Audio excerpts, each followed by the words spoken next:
Actuellement à l'affiche du film Les Amandiers, où il incarne le personnage masculin principal, Sofiane Benacer est dans la tourmente.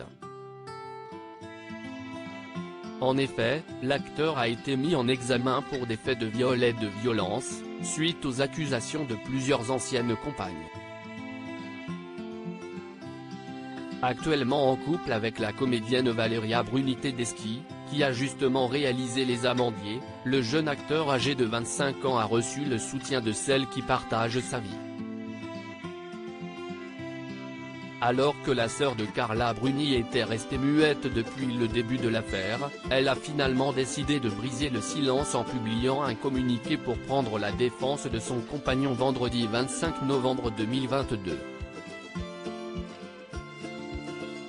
À ce jour tout le monde sait qu'il n'a pas été jugé, et un tel procédé relève, selon moi, d'un pur lynchage médiatique, procédé très éloigné d'une volonté d'informer de façon objective et impartiale, a-t-elle notamment écrit.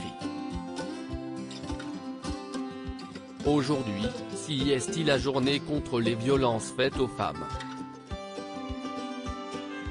Je veux dire avant toute chose que j'ai un immense respect pour la libération de la parole des femmes et un attachement très profond au fait qu'elles puissent être entendues.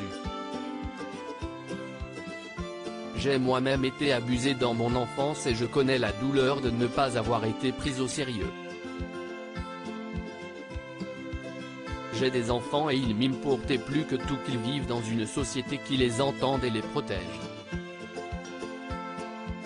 Cela ne m'empêche pas d'être stupéfaite, à la lecture du journal Libération de ce jour, de voir le traitement qui est réservé à un jeune homme qui fait l'objet d'une enquête pénale en cours, sans aucun respect pour les gens qui y travaillent et pour la présomption d'innocence, a souligné Valeria Bruni Tedeschi. Valeria Bruni Tedeschi, lorsque l'on filme quelqu'un, on voit qui on a en face de soi. J'ai été impressionné artistiquement par Sofiane Benacer dès la première seconde du casting de mon film et j'ai voulu qu'il en soit l'acteur principal malgré des rumeurs dont j'avais connaissance. Mes producteurs ont exprimé des craintes et des réticences, mais je leur ai indiqué que ces rumeurs ne m'arrêtaient pas et que je ne pouvais pas envisager de faire le film sans lui. Ils m'ont fait confiance, dans le respect qu'ils cultivent des choix artistiques de leurs réalisateurs et réalisatrices. Je les en remercie, et je prends pleinement la responsabilité de mon choix, a également précisé la réalisatrice. Plus tard, nous avons eu connaissance du fait qu'une plainte avait été déposée. Le tournage ayant commencé, il était juridiquement inenvisageable pour eux de changer d'acteur.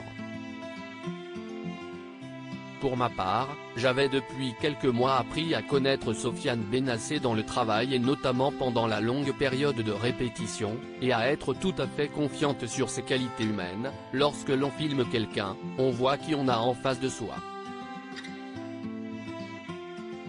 Je suis ce matin indigné qu'un journal comme Libération puisse piétiner à ce point la présomption d'innocence, donner honteusement en spectacle cette affaire et mettre en première page la photo d'un jeune homme avec du sang sur la main, a finalement conclu la sœur de Carla Bruni.